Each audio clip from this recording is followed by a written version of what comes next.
When my husband's pregnant mistress showed up at my door 6 months ago, crying and desperate, everyone expected me to slam it in her face.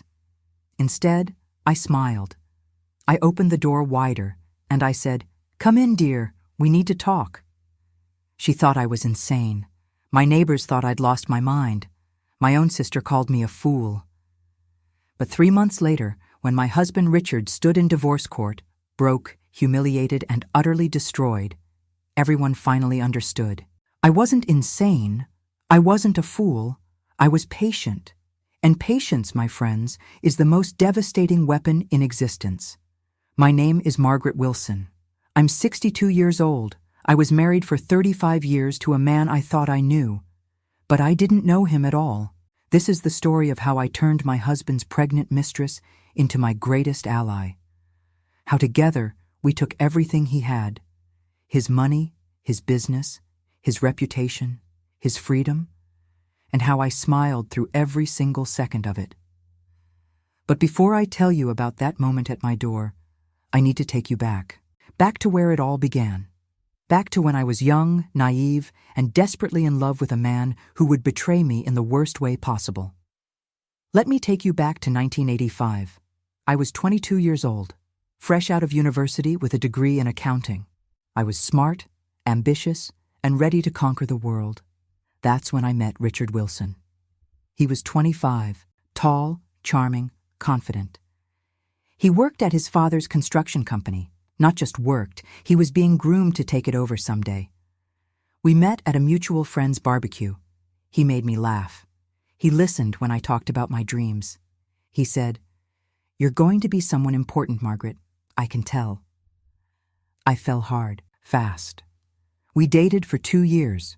He proposed in 1987. I was 24. He got down on one knee in Central Park and said, "Margaret, I want to build a life with you. Not just a marriage, a partnership." I said yes. We married 3 months later. Small wedding, just family and close friends. I wore my mother's dress.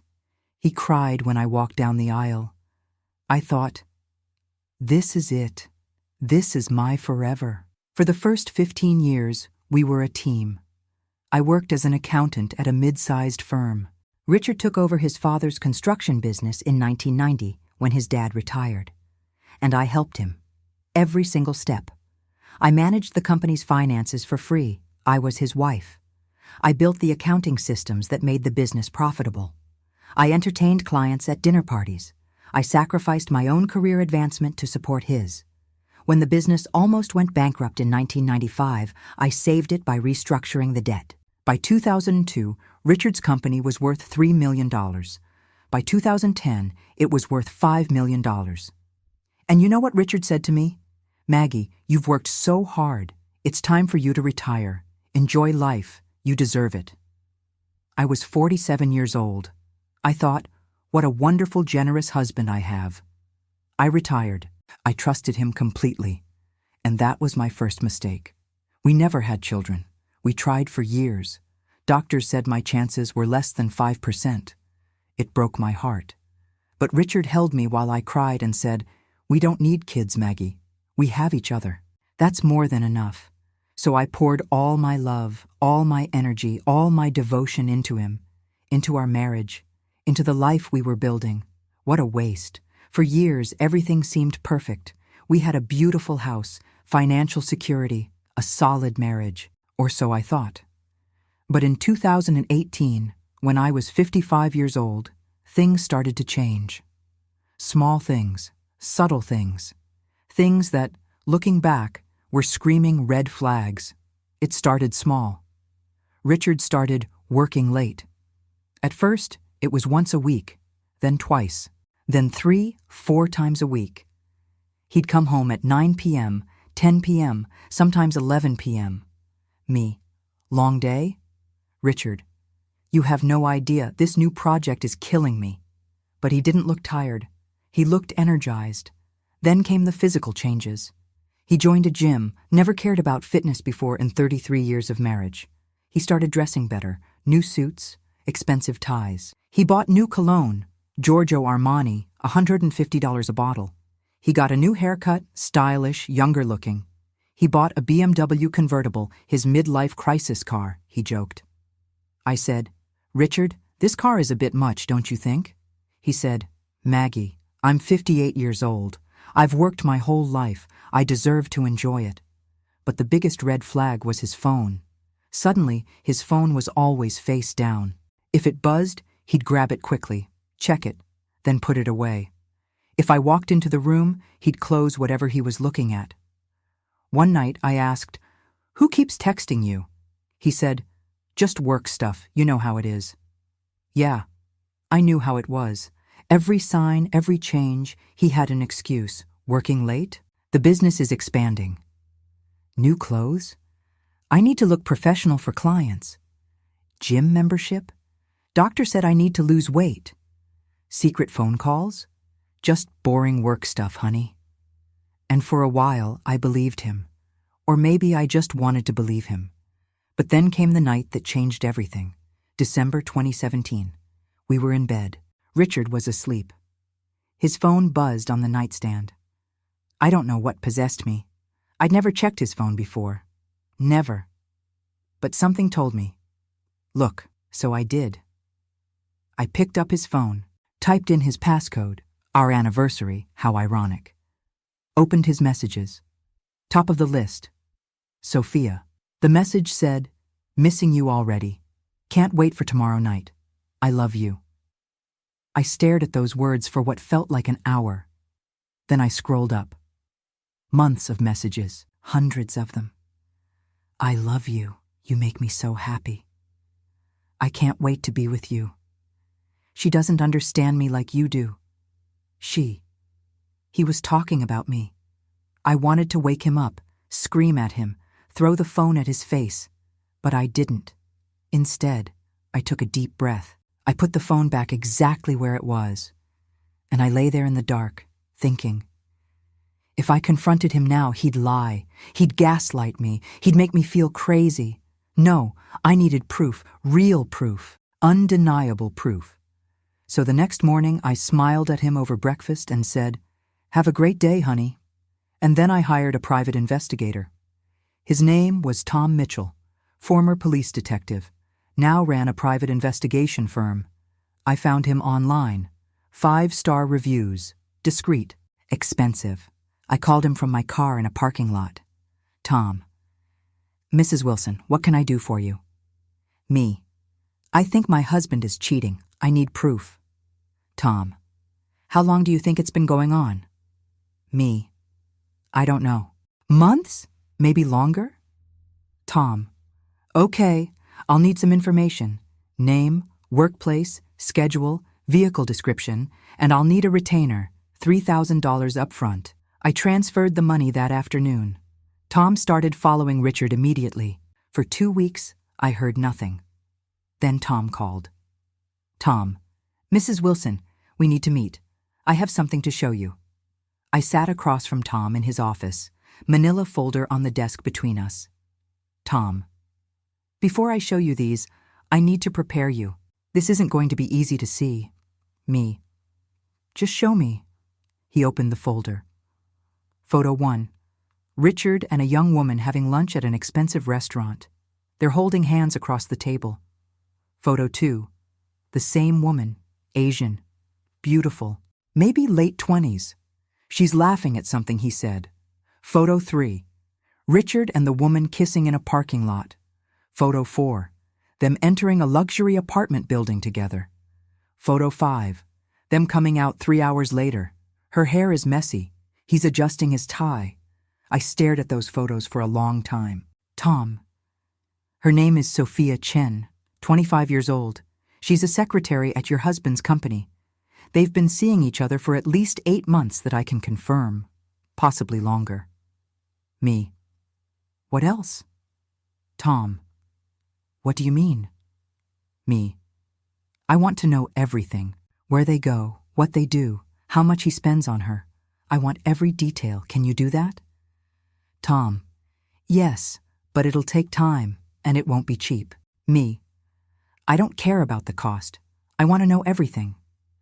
For the next 3 years, Tom followed Richard and Sophia. And I learned things that made me physically sick. Richard rented a luxury apartment for Sophia, $30,500 a month. He bought her a Mercedes, $65,000. He took her on business trips to Hawaii, Cabo, Paris, total cost over $100,000. He bought her designer bags, jewelry, clothes, estimated $50,000. He paid off her student loans, $35,000. Total spent on Sophia, approximately $400,000 over 3 years, $400,000 of our money. Money I helped him earn, money I managed and invested. He told her he loved her. Tom recorded conversations.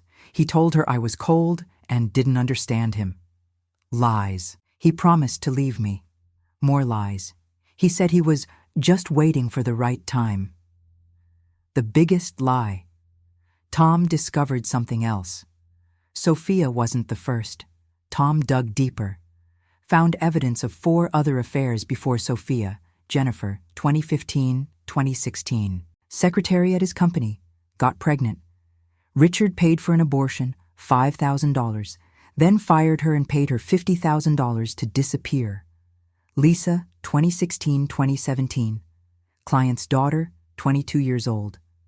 Richard showered her with gifts. She wanted a relationship. He ghosted her. Amanda, 2017-2018. Another secretary. He loaned her $30,000 for her mother's medical bills, then used the debt to control and manipulate her. She eventually left the company quietly. Rachel, early 2018.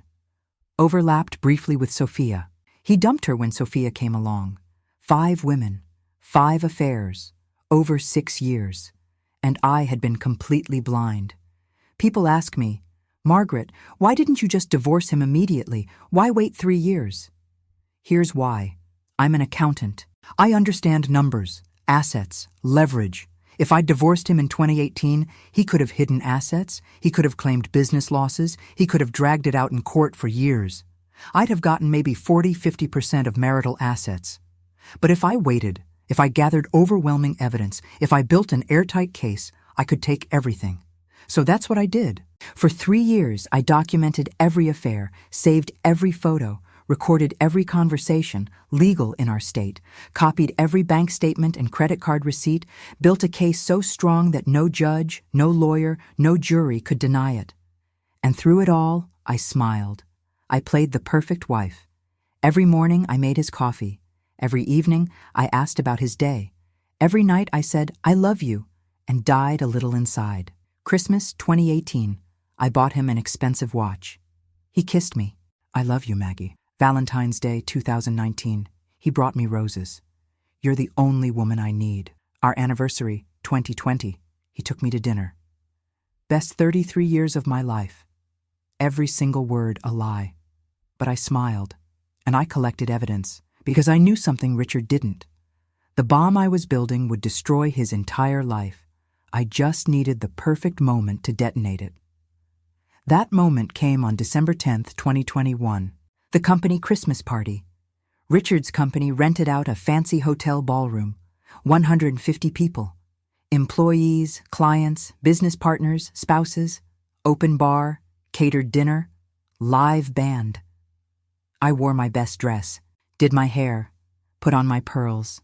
I was the perfect trophy wife. Richard and I arrived together. He put his hand on my lower back as we walked in. Richard, you look beautiful tonight, Maggie. Me. Thank you, darling. We mingled. I smiled. I made small talk. And then I saw her. She was across the room, wearing a tight red dress, hair perfectly styled, makeup flawless. She was talking to a group of young employees, laughing, confident. She looked at Richard. He looked at her. They smiled at each other, and everyone saw it. At 8 p.m., Richard stood up to give his annual speech. He tapped his glass. Everyone quieted down. Richard, good evening, everyone. Thank you for being here. It's been an incredible year for the company, record profits, amazing projects, and none of it would have been possible without this incredible team. Everyone clapped. Then he said, I especially want to thank my assistant, Sophia Chen, for her exceptional support this year. He looked directly at her. She blushed, smiled. Everyone noticed. I heard whispers around me. Did you see that? Is that his secretary? She's so young. Oh my God, do you think? Definitely. Look at how he's looking at her. The wives were glancing at me, pitying me. The husbands were uncomfortable, avoiding eye contact. After the speech, Linda Hutchinson, wife of Richard's business partner, came up to me. Linda put her hand on my arm, gave me that sympathetic head tilt. Linda, Margaret, honey, are you okay? Me, of course, why wouldn't I be?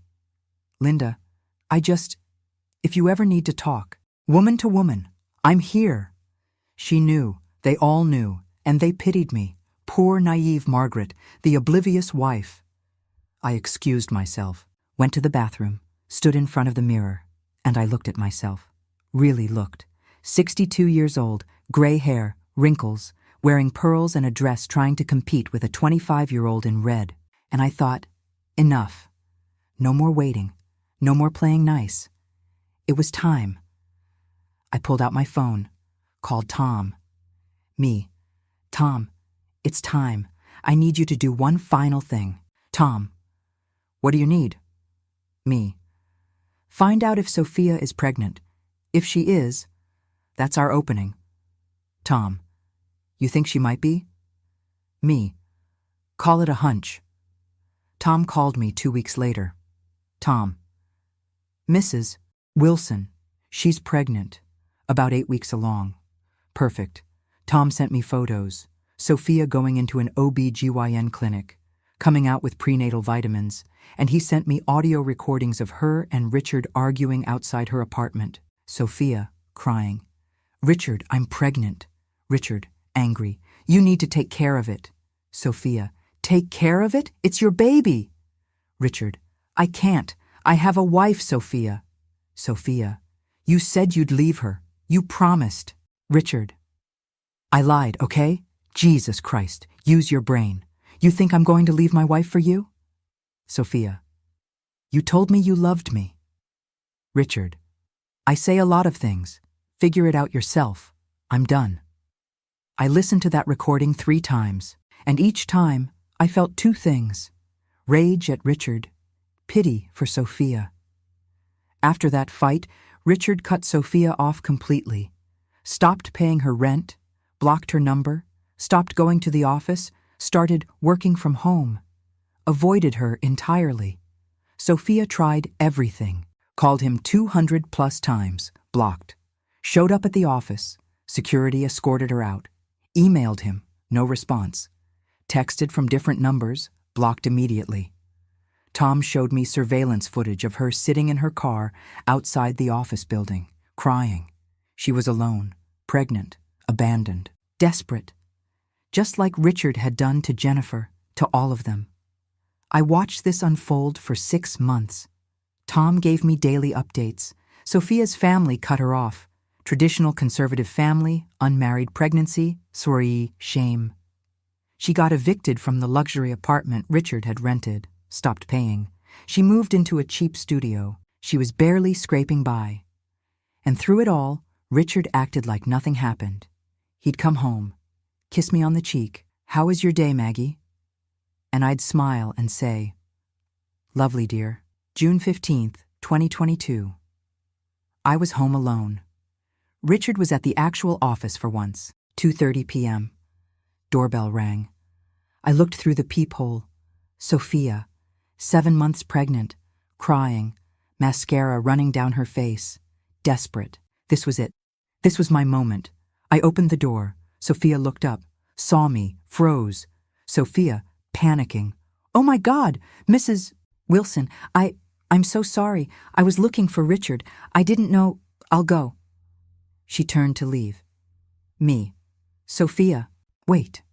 She stopped, turned back. Me. He's not here, but I think you and I need to talk. Sophia, terrified. I can't. Me. Do you have anywhere else to go? Sophia, tears flowing. No. Me. Then come inside. Sophia stared at me like I'd just sprouted a second head. Sophia, you want me to come inside? Your house? Me. Yes. Sophia. Why? Me. Because we have something in common, Sophia. Sophia.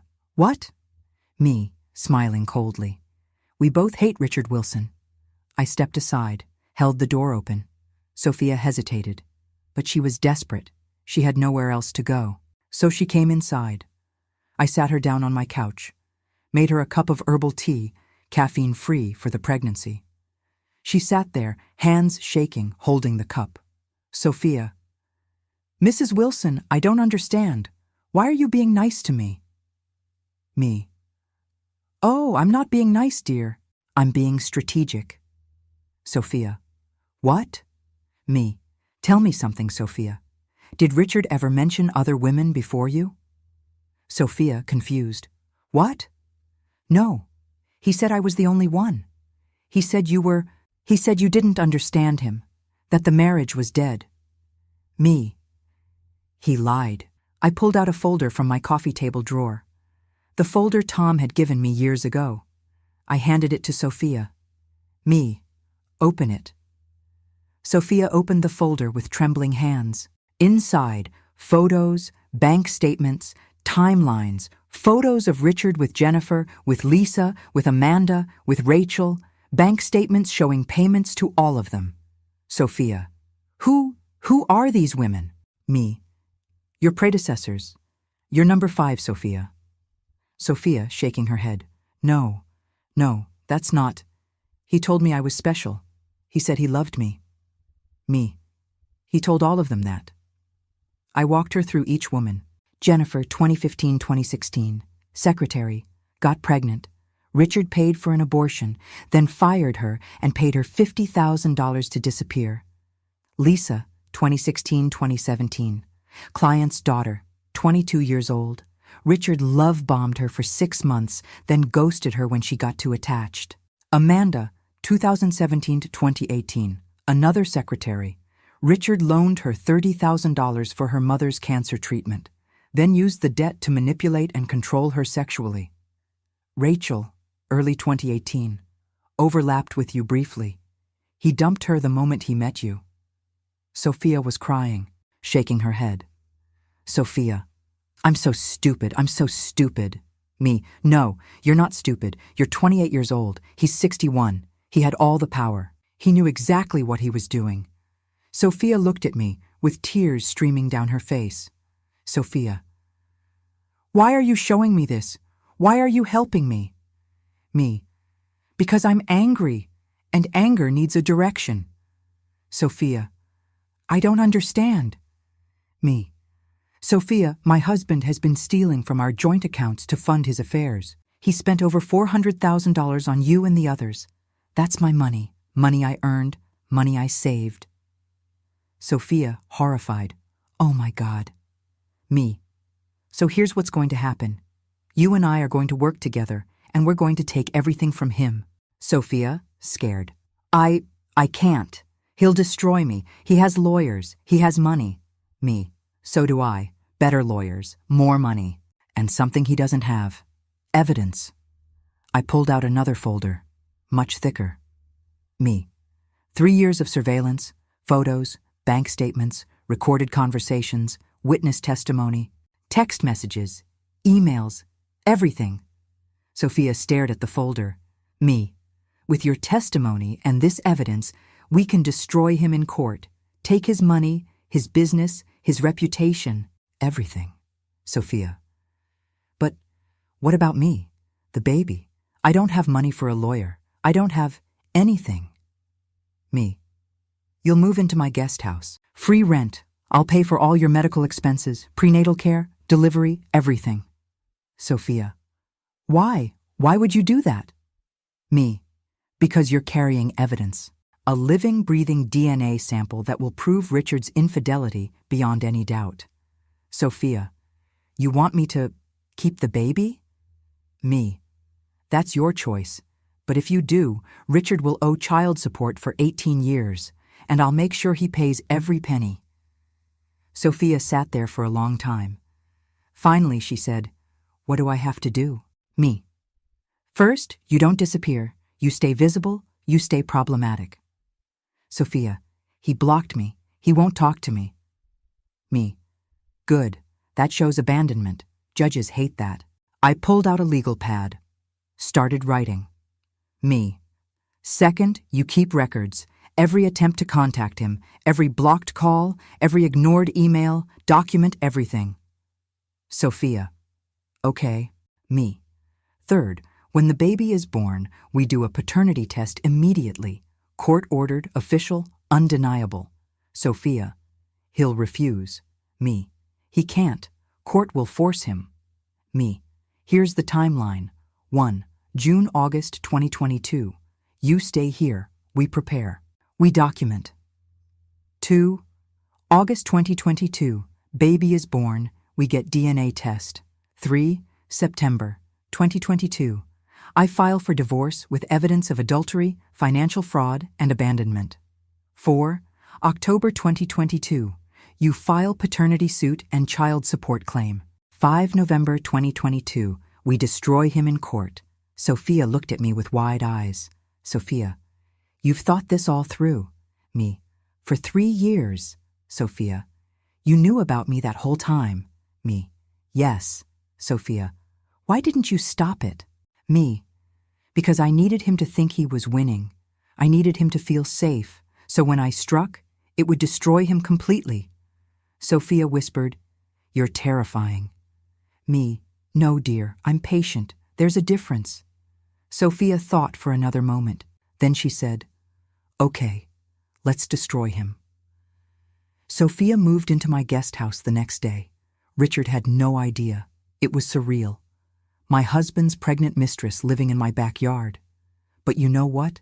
We became friends. Not at first. At first, it was tense, awkward. But over time, I saw she wasn't a villain. She was a victim, too. We'd sit in the kitchen, drinking tea, herbal for her, regular for me.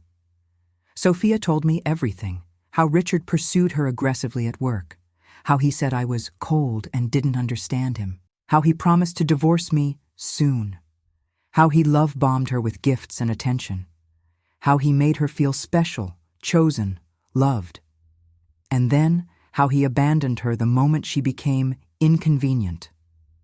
I realized he was a predator, always had been, and I'd been blind to it for 35 years. While Sophia lived with me, we prepared for war. I hired the best divorce attorney in the state. Cost $15,000 retainer. Tom compiled his final evidence report, 400-plus pages. I transferred money into a separate account, my inheritance from my mother. Richard couldn't touch it. I made copies of everything, in case Richard tried to destroy evidence.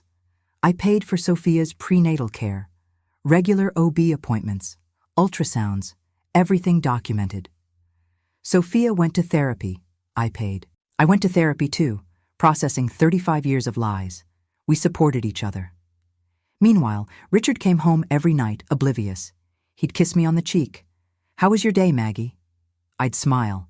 Productive. If only he knew how productive. August 20th, 2022. Sophia went into labor at 2 a.m. I drove her to the hospital. Richard was home, asleep. He had no idea. Labor lasted 14 hours. I stayed with Sophia the whole time, held her hand, coached her breathing. At 3:47 p.m., Emma Grace Wilson was born, 6 pounds, 8 ounces, healthy, perfect. Sophia held her baby and cried. Sophia, she's beautiful. Me, she really is.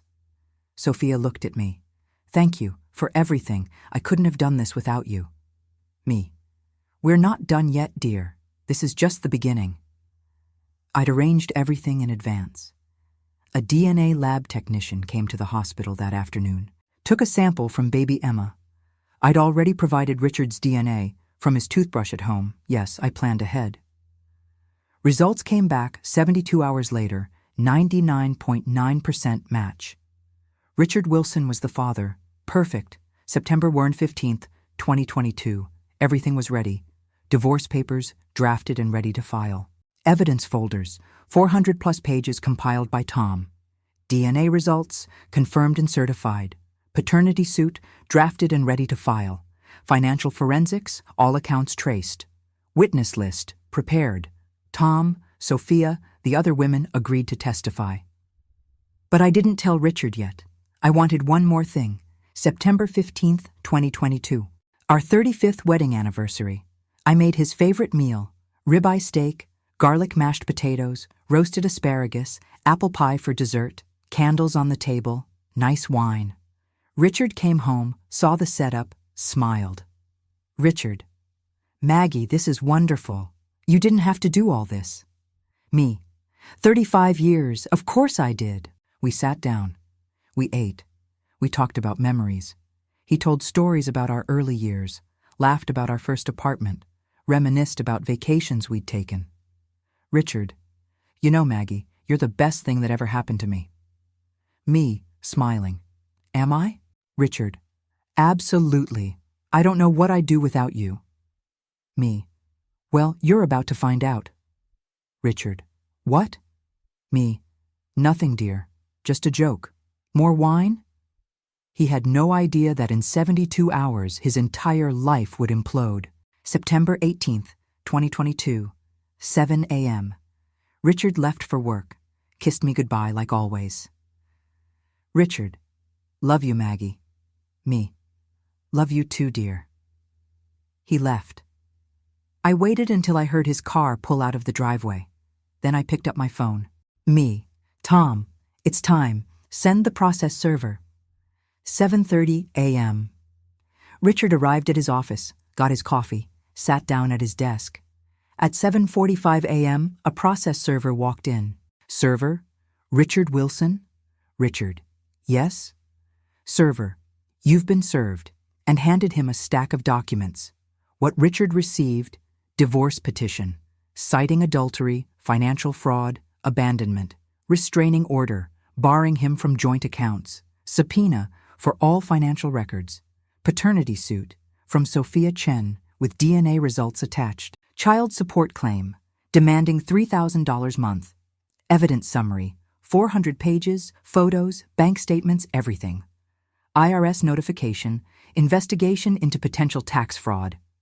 I'd reported him for claiming false business expenses. Richard's hands shook as he read. Then he grabbed his phone, called me. Richard, screaming: What the hell is this? Me, calm: Divorce papers, Richard. Didn't you read them? Richard: You're divorcing me? After 35 years? Me: No, dear. I'm divorcing a cheater, a liar, a thief, and an abandoned father. There's a difference. Richard: This is insane. We can talk about this. Me: We're past talking. Check your email. I've sent you the evidence summary. Photos, bank statements, recordings, DNA results. Everything. Richard: Silence. Then, voice shaking: DNA results. Me: Oh yes, Emma Grace Wilson, born August 20th. She has your eyes, Richard. Congratulations. It's a girl. Richard: Where is Sophia? Where is she? Me: She's here, Richard. She's been here since June, living in our guest house. Richard: What? Me: You abandoned her. I took her in. We've been planning this for months. Richard, realizing: You've been working together? Me: Yes. Turns out we have a lot in common. We both hate you. Richard, voice breaking: Maggie, please. We can fix this. I'll do anything. Me: Anything? Richard: Anything. Me: Good. Sign the divorce papers. Give me 75% of marital assets. Pay full child support for Emma, and walk away quietly. Richard: 75%? That's robbery. Me: No, Richard. Robbery is what you did. Stealing $400,000 to spend on mistresses. Shall we let a judge decide?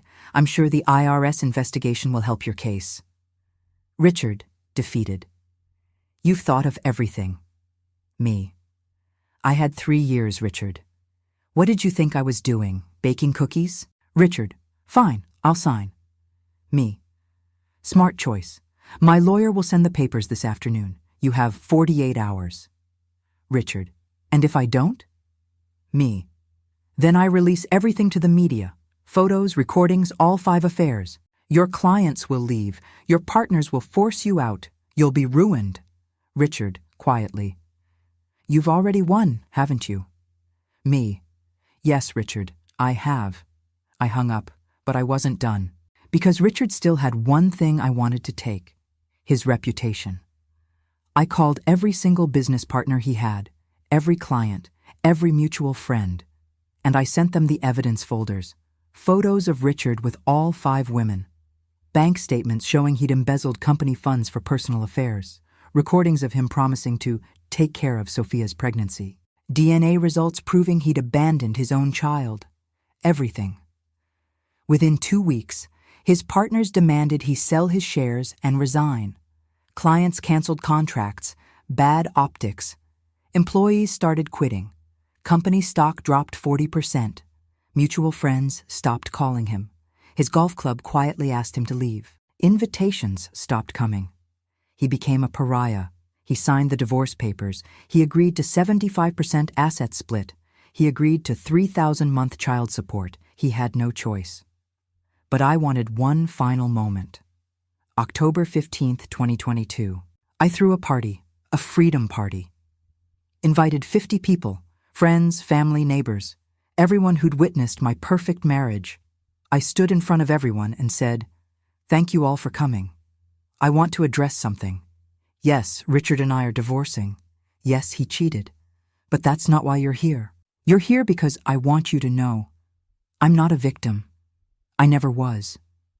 For 3 years, I knew everything, and I let him think he was winning. While I built a case, while I planned, while I waited. And now, I have the house. I have 75% of our assets. I have my freedom. And Richard has an apartment, a destroyed reputation, and 18 years of child support payments." The room went silent. Then someone started clapping. Then everyone was clapping, cheering. My sister hugged me. "I'm so proud of you." My friends: "You're a legend." One woman said, "You're my hero. I wish I'd done that to my ex." It felt good. That was 3 years ago. Today, I'm 65 years old. The divorce was finalized in March 2023. My settlement, the house, worth $1.2 million. 75% of all liquid assets, $4.5 million. Half of his pension, my freedom. Richard's settlement, a 2-bedroom apartment, $1.5 million before taxes and legal fees. Child support obligations for 15 more years, a destroyed reputation. Sophia still lives in the guest house. We're close friends now. Emma is 3 years old, beautiful, smart, happy. Richard has court-ordered visitation, 1 weekend per month. It's awkward. He tries, but Emma barely knows him. She calls me Aunt Maggie. Sophia says I'm the grandmother Emma actually knows. Last year, Sophia started dating someone new. His name is David. He's 34, kind, stable, age-appropriate. He treats Emma like his own daughter. I'm happy for her. She deserves it. Me? I'm single, traveling, living. I went to Italy last summer, Paris in the fall, planning a trip to Japan next spring. I bought a convertible, cherry red, always wanted one. I volunteer at a women's shelter, helping survivors of financial abuse. I'm free. People ask me, "Margaret, do you regret staying for so long? Don't you wish you'd left sooner?" And I tell them, if I'd acted impulsively, I would have gotten less. If I'd let my emotions control me, Richard would have won. But I didn't. I stayed calm. I stayed strategic. I stayed patient. And I took everything. Revenge isn't about screaming or crying or making a scene. Revenge is about planning. If you're going through something similar, if you've been lied to, cheated on, betrayed, listen to me. Don't act out of anger. Don't confront them immediately. Document everything, gather evidence, build a case, get a good lawyer, and when the time is right, strike. Because the best revenge isn't just leaving, it's taking everything they thought they'd keep. Richard thought he could have it all, the wife, the mistresses, the money, the respect. But he forgot something important. I'm an accountant. And accountants are very good at math. He took $400,000 from me. I took $4.5 million from him. I'd say we're even.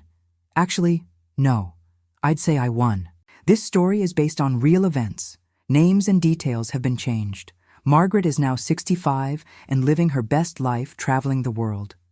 Sophia is 31, raising Emma, now 3, with Margaret's help and her new partner David.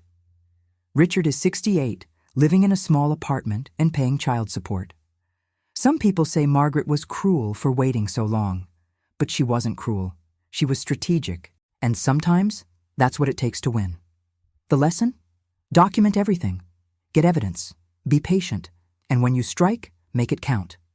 If you're experiencing financial abuse in a relationship, National Domestic Violence Hotline, 1-800-799-7233. Women's Law, free legal help, www.womenslaw.org. Financial Abuse Toolkit, www.nnndv.org. Would you have confronted him immediately or waited like Margaret? Next video. I pretended to have dementia for 2 years to test my family. What I discovered made me change my will. My life changed forever on that June afternoon when Sophia stood trembling on my doorstep. I remember studying her face, the mascara-streaked cheeks, the dark circles under her eyes, the look of absolute terror when she realized whose house she'd come to. In that moment, I made a decision that shocked even me. I've replayed that scene in my mind 1,000 times. What if I'd slammed the door? What if I'd screamed at her, called her names, thrown her off my property? It would have felt good, for about 5 minutes. Then Richard would have continued his life, perhaps found mistress number 6, and I'd have been left with nothing but bitterness. Instead, I saw an opportunity, a strategic alliance, a chance to reclaim everything that was rightfully mine. When I invited her in, the look on her face was priceless, complete disbelief. She stood frozen on my doorstep for nearly 30 seconds, eyes wide, mouth slightly open. I remember thinking, she's trying to figure out if this is a trap. And in a way, it was, just not for her. The first hour we spent together was awkward beyond description. We sat in my living room, this young pregnant woman and I, with 35 years of my marriage hanging between us. She could barely look at me. Her hands shook so badly, she spilled tea on my carpet. She kept apologizing for the spill, for the affair, for showing up at my door. I remember her asking, voice barely above a whisper, "Are you going to tell Richard I was here?" And I replied, "Not yet. That information has value." That's when she started to understand. I wasn't acting from emotion. This wasn't about forgiveness or revenge in the traditional sense. This was about strategy, assets, leverage, the language of power. When I showed her the folder with the other women, her entire world collapsed. I watched it happen in real time, the shock, the denial, the devastating realization that she wasn't special, that she was just another in a series, that the man who promised her everything had told those same lies many times before. She cried for nearly an hour, not delicate tears, but body-shaking sobs. I sat beside her, not offering comfort, just presence, witness to her pain, and in that shared space of female betrayal, something shifted between us. "How did you know?" she finally asked, wiping her eyes. "How did you know about all of them? About me?" I told her about Tom, about the 3 years of surveillance, about the evidence I'd been gathering, about my plan. "Why didn't you just divorce him when you found out?" she asked. "Because I wanted everything," I replied. "Not just half, everything." The look of respect that dawned on her face was something I'll never forget. It wasn't warmth or friendship, not yet. It was recognition. One strategic mind recognizing another. Our alliance didn't form instantly. That first day she agreed to my plan, but left still suspicious of my motives. She moved into the guest house 3 days later, bringing 2 suitcases and a box of prenatal vitamins. Richard was on a business trip with clients, The perfect time. For the first week, we avoided each other. She stayed in the guest house. I stayed in the main house. We communicated by text, brief and practical messages about groceries and doctor appointments. But pregnancy is difficult. One night, around 2 a.m., I heard crying from the guest house. I found Sophia on the bathroom floor, cramping, terrified she was losing the baby. I drove her to the emergency room, waited with her for 4 hours, held her hand while the doctor confirmed everything was fine, just normal pregnancy discomfort. On the drive home, exhausted and relieved, something changed. The walls between victim and accomplice, between betrayed wife and mistress, began to crumble. Not completely, but enough. "Thank you," she said as we pulled into the driveway. "You didn't have to do that." "Yes, I did," I replied. "We're in this together now." From that night forward, we began to talk, really talk. Over breakfast, during afternoon walks, good for her pregnancy. In the evenings on the patio, she told me about her family in Taiwan, their conservative values, how they'd disowned her when they learned of the pregnancy. About her education, her dreams of starting her own business someday. About how Richard had seemed like a dream at first, attentive, generous, promising her the world. And I told her about my life, my career as an accountant, the years building Richard's business, the infertility treatments that failed year after year, the life I thought I had versus the reality I discovered. Two women from different generations, different backgrounds, different sides of the same betrayal, finding common ground in the wreckage one man had created. The weeks passed. Richard continued his oblivious routine. Work, home, dinner, bed. Sometimes he'd call to say he was working late. Sophia and I would exchange glances across the kitchen table. We knew exactly what he was doing, searching for mistress number 6. He had no idea that numbers 4 and 5 were sitting in his own home, plotting his downfall. One evening, Richard called to say he'd be home around 9 p.m. Sophia and I were making dinner together. She'd turned out to be an excellent cook. "Let me guess," she said after I hung up. "Working late?" I nodded. "You know he's probably at a bar right now, right? Looking for my replacement." Her voice was steady, matter of fact. The hurt was still there, but now buried under purpose. "I know," I replied, "and that's exactly what we need him to do. The more distracted he is, the better." Our days fell into a routine. Mornings. I'd make breakfast for all of us. Richard never questioned why I was cooking more food. Sophia would eat in the guest house. After Richard left, we'd meet to review our plan, update our evidence files, consult with my lawyer. Afternoons. Sophia would rest. The pregnancy was taking a toll. I'd manage the household, run errands, maintain the facade of the perfect wife.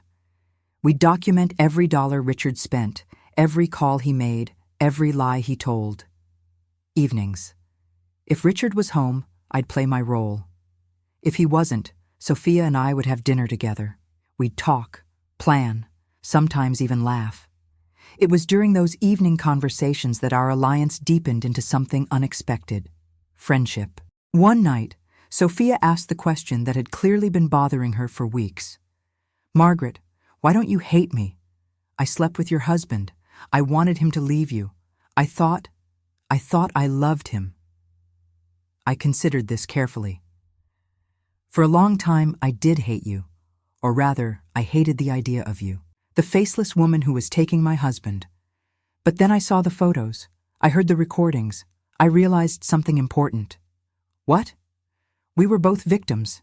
Different sides, same coin. But I chose to be with him. You didn't choose to be betrayed. Did you really choose? A 25-year-old secretary pursued by her 58-year-old boss? A man with wealth, power, connections?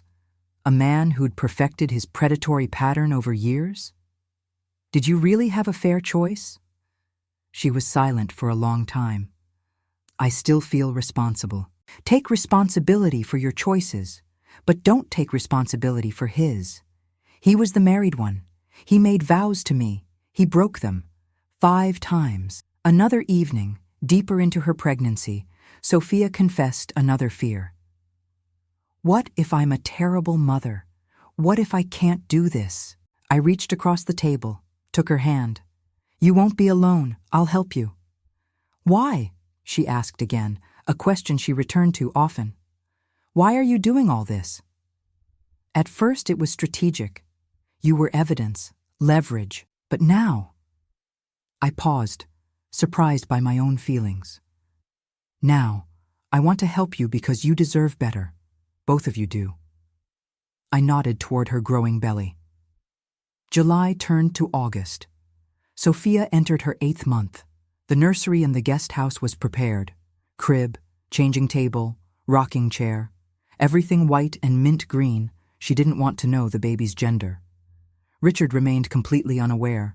Sometimes he'd comment on my good mood or ask why I was smiling so much lately. I'd say something about a new book club or yoga class. He never investigated further.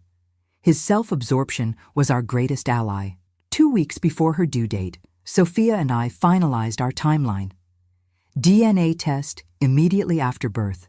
Divorce filing 1 month later. Maximum impact. Are you nervous? I asked her one evening. About the birth? Terrified. About facing Richard. She considered this. No, not anymore. I was at first. I was scared of him, of what he could do. But now... She gestured around us at the evidence files, the legal documents, the months of preparation. Now I know we're stronger. Yes, I said, we are. The birth itself was unexpected. 2 weeks early. Middle of the night. Sophia knocking on my bedroom door, face contorted with pain. It's time. The drive to the hospital was tense. Between contractions, Sophia gasped, What if something goes wrong? What if the baby... Everything will be fine, I assured her, hoping I was right. I'll be with you the whole time. And I was. Through 14 hours of labor, through the pushing, the screaming, the moments of doubt, I held her hand, wiped her forehead, told her she could do it. When Emma Grace Wilson finally arrived, red-faced, angry, perfect, Sophia wept, and to my surprise, so did I. The nurse placed Emma in Sophia's arms. Look at her, Sophia whispered. She's perfect. Yes, I agreed. She is. Later, when Sophia was sleeping and Emma was in the nursery, I stood at the window looking out at the night. I thought about the path that had brought me here, the betrayal, the pain, the unlikely alliance. 3 days later, with both Sophia and Emma settled in the guest house, we received the DNA results. 99.9% match. Richard Wilson was the father. Now we had everything we needed. Are you ready? I asked Sophia that evening. Once we file these papers, there's no going back. She looked down at Emma, sleeping in her arms. Then back at me. I'm ready. We spent September finalizing the details. Richard, still oblivious, went about his life. Our 35th wedding anniversary came, the last one we'd ever have. I made his favorite meal, played the perfect wife one last time. It was almost poetic. 3 days later, everything was in place. The process server was ready. The evidence was compiled. The papers were prepared. Sophia and Emma were safely established in the guest house, invisible to Richard, who never entered that part of the property. That morning, Richard kissed me goodbye. Told me he loved me. Left for work. For the last time as my husband, I waited until his car disappeared down the street. Then I picked up my phone and called Tom. It's time. The rest of that day unfolded exactly as we'd planned. The process server arrived at Richard's office at 7:45 a.m. By 8:03 a.m., my phone was ringing. Richard's name on the screen. I took a deep breath and answered with perfect calm. His rage was explosive, incoherent at first, shouting, cursing, demanding explanations. I let him exhaust himself before I responded, my voice measured and cool. Divorce papers, Richard? Didn't you read them? When I told him about Emma, about Sophia living in our guest house, about our alliance, his shock was palpable. The silence on the phone stretched for nearly 30 seconds before he managed to speak again, his voice now shaking. You've been working together? Yes, I replied. Turns out we have a lot in common. We both hate you. His negotiation attempts were predictable. First begging, then bargaining, then threats. I countered each with the cold precision of someone who had anticipated every move. When I laid out my terms, 75% of assets, full child support, immediate signature, he balked initially. But the mention of the IRS investigation deflated his resistance. By the end of the call, Richard Wilson, master manipulator, serial cheater, predatory boss, was reduced to a single, devastating realization. You've already won, haven't you? Yes, Richard, I have. I hung up feeling oddly empty. Not triumphant, not vindicated, simply done. 3 years of planning, of pretending, of gathering evidence, culminating in a 15-minute phone call. It seemed almost anticlimactic. Then I heard a small sound behind me. Sophia was standing in the doorway, Emma in her arms. Is it done? She asked. I nodded. It's done. How do you feel? I considered this. Free, she smiled. Good. Me too. Over the next 2 weeks, Richard's world collapsed with astonishing speed. His business partners, confronted with evidence of his embezzlement and predatory behavior toward female employees, demanded his immediate resignation.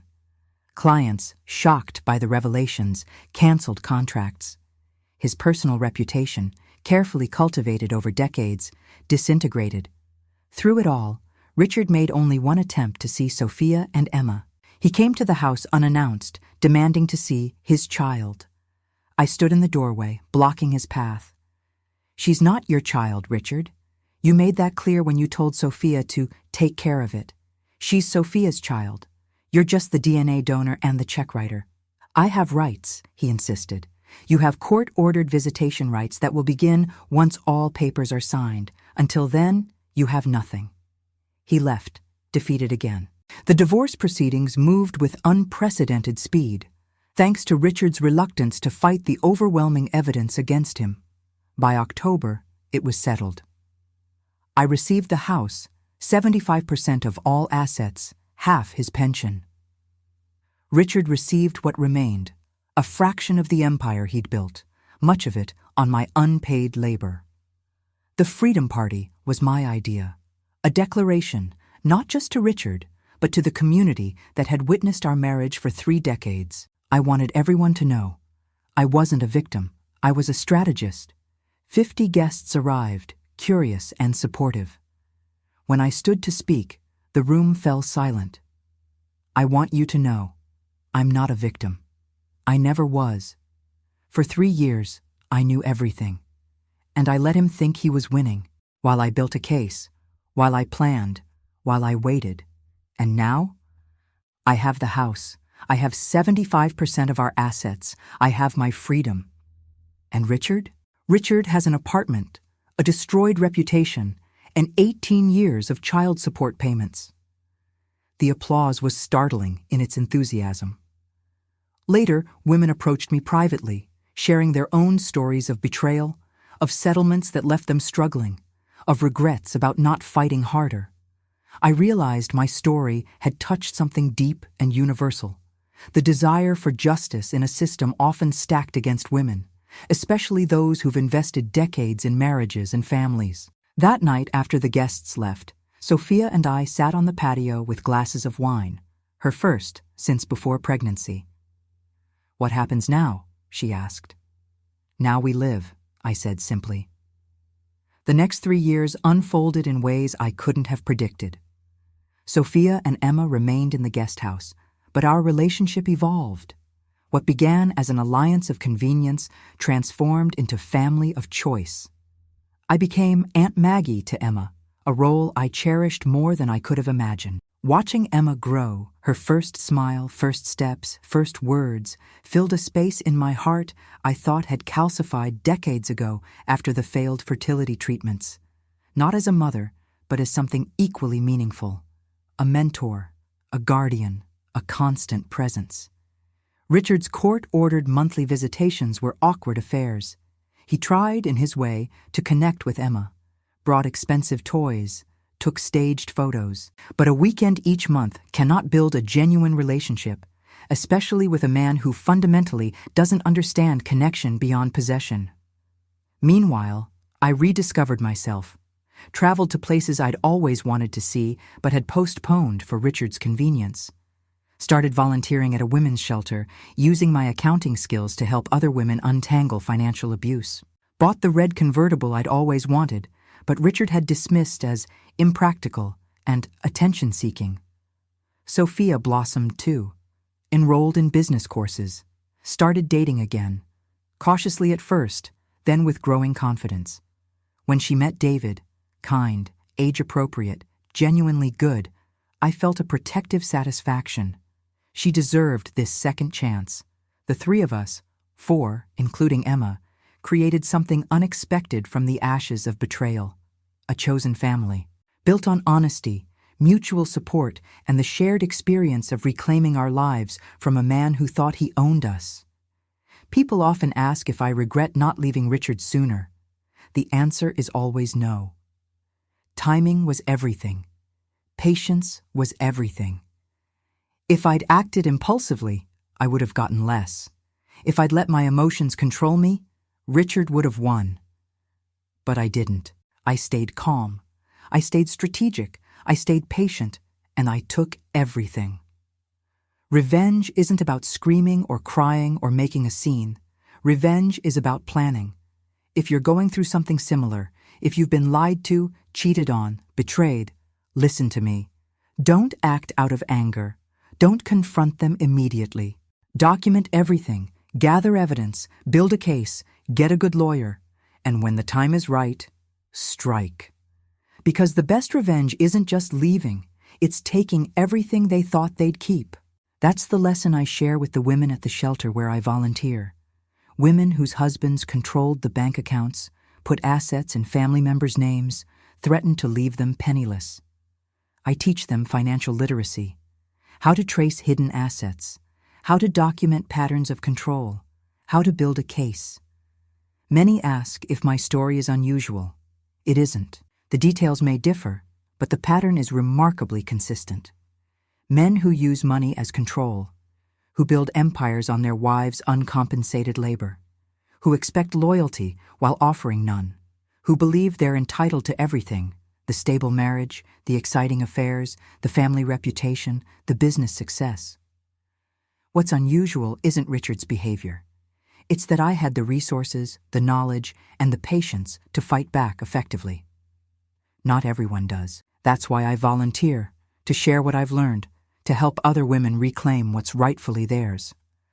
I often think about what would have happened if I'd confronted Richard the night I discovered Sophia's texts. He would have denied it, minimized it, made me feel crazy for suspecting him. Classic gaslighting. And if I'd pushed, insisted, threatened divorce, he would have hidden assets, claimed business losses, engaged expensive lawyers to drag out proceedings for years. I'd have been lucky to get 50% of what was visible, let alone the hidden accounts I discovered during my investigation. Instead, I played the long game, let him believe he was winning while I built an airtight case. A case so strong that when I finally struck, he had no choice but to surrender. Some call my approach cold, calculated, even cruel. Perhaps it was. But what was the alternative? To act on emotion and lose everything I'd spent decades building? To walk away with less than I deserved? To let him continue his predatory pattern with woman after woman?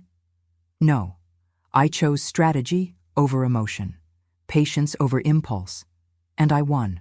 The morning of the final divorce hearing remains crystal clear in my memory. December 12, 2022, crisp winter day. I wore a navy blue suit, pearl earrings, minimal makeup, professional, dignified, in control. Richard arrived separately, gray suit, expensive watch, hair freshly cut. But his eyes were hollow, defeated. He'd aged a decade in 3 months. The proceedings were brief, almost anticlimactic. All terms had been negotiated and agreed upon.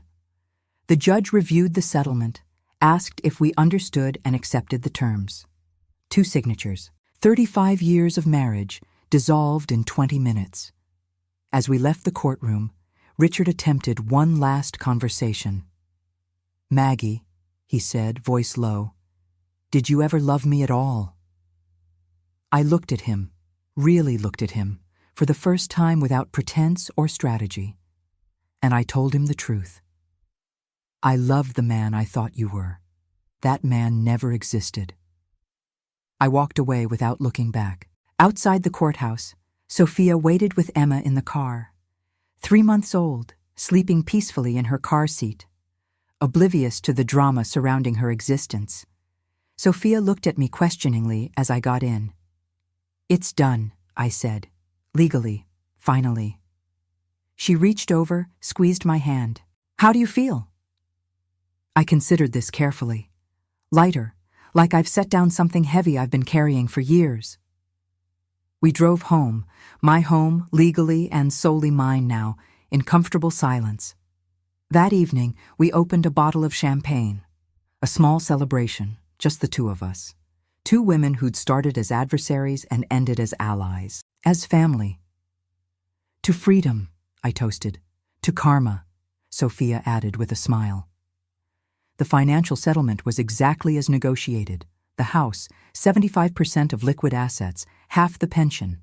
In total, approximately $4.5 million, plus ongoing child support for Emma. Richard received what remained, roughly $1.5 million before taxes and legal fees.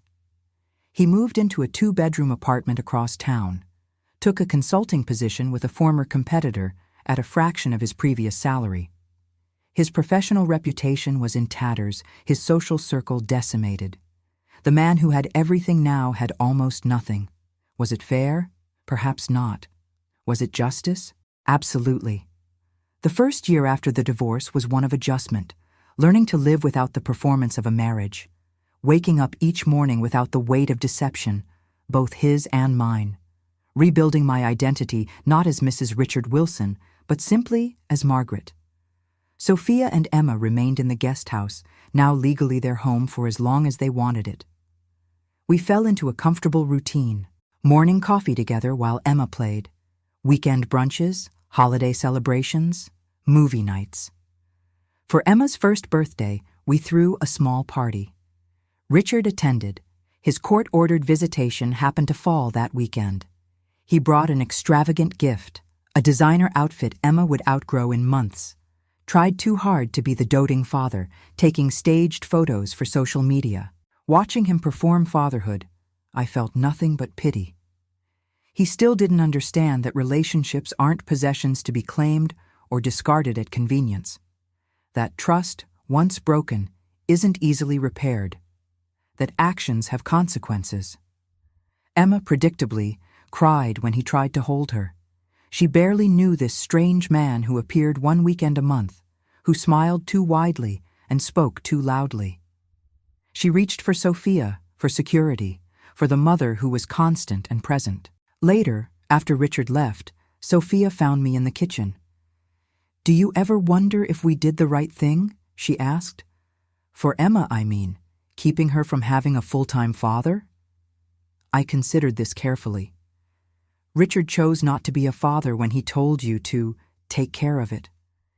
He chose his convenience over his child. What we did was create a stable, loving home for Emma, with a mother who adores her. That's more than many children have. Sophia nodded, satisfied. "You're right. We did the right thing." "We did the necessary thing," I corrected gently. "For all of us."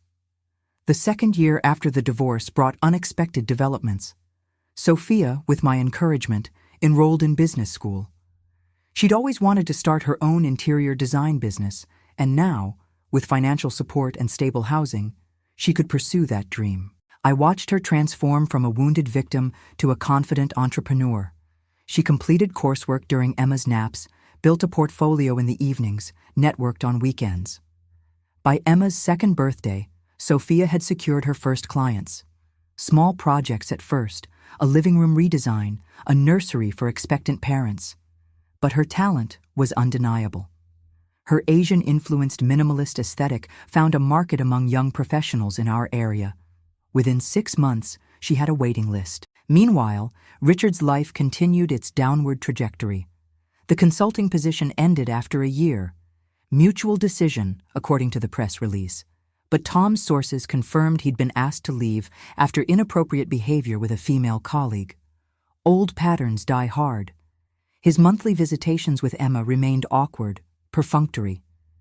He'd arrive with expensive gifts, but no understanding of her changing needs or interests. He'd attempt to engage her for Instagram photos, then spend most of the visit on his phone. Emma, now able to speak in simple sentences, began asking, "When Daddy go home?" Halfway through each visit, Sophia met David at a client's housewarming party. He was 34, a pediatric nurse, divorced with no children. Their relationship developed slowly, cautiously. Sophia, understandably wary after her experience with Richard, kept him at arm's length initially. But David was patient, respectful of boundaries, genuinely interested in both Sophia and Emma as people rather than possessions. The first time David came to the house for dinner, I observed him carefully. The way he asked Sophia about her business without mansplaining. The way he got down on Emma's level to play, following her lead rather than imposing his ideas. The way he helped clean up afterward without being asked. Later, after he left, Sophia asked my opinion. "He seems kind," I said, "and that's rarer than it should be." She smiled. "Yes, he is." By Emma's 3rd birthday, David was a regular presence in our unconventional household. He'd come over for dinners, weekend outings, movie nights. Emma adored him, running to the door shouting, "David! David!" whenever he arrived. He never tried to replace Richard, always referred to him respectfully as "your dad" when speaking to Emma. But he provided something Richard never could: consistent, reliable affection without an agenda. As for me, I embraced my newfound freedom with enthusiasm. I traveled, Italy, France, Japan, places I'd always wanted to see but had postponed for Richard's convenience. I bought the red convertible I'd always wanted. I expanded my volunteer work at the women's shelter, eventually joining their board of directors. Did I date? Occasionally. Casual dinners, theater outings, nothing serious. After 35 years with Richard, I enjoyed my independence too much to rush into another relationship, perhaps someday, with the right person. But for now, I was complete on my own. Richard made one last attempt at manipulation on Emma's 3rd birthday. He arrived unannounced the day before the planned party, bearing an extravagant dollhouse, custom-built, hand-painted, easily worth thousands. Too large for Sophia's guest house, clearly intended for his daughter's home, meaning my house.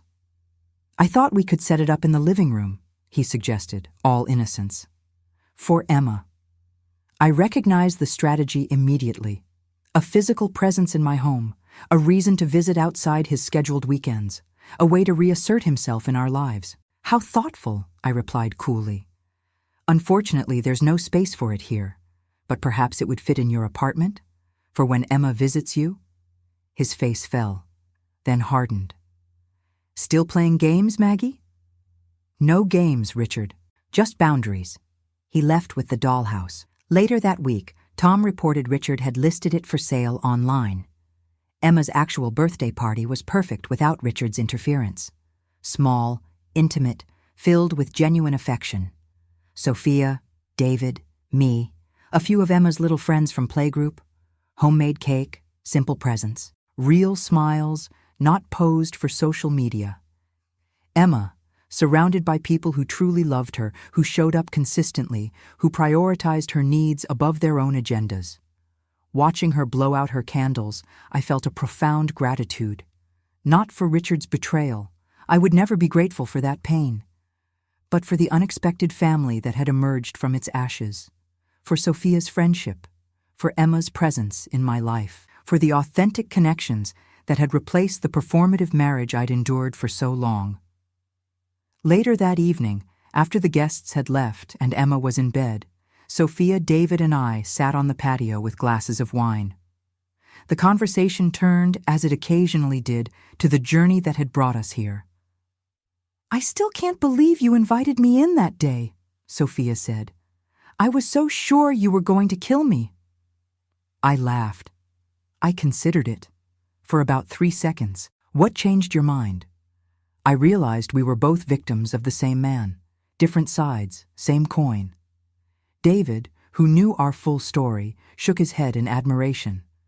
I still think you're the most strategic person I've ever met, Margaret. I smiled, sipping my wine. Not strategic, patient. There's a difference. As the evening wore on, I excused myself, leaving the young couple to their conversation.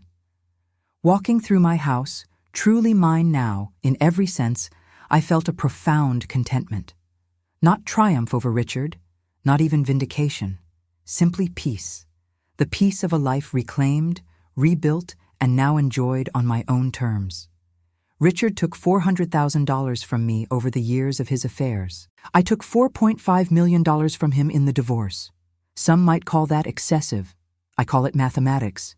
He thought he could have everything: the devoted wife, the exciting mistresses, the successful business, the sterling reputation. But he forgot something crucial. I was watching, I was waiting, I was calculating, and in the end, I won.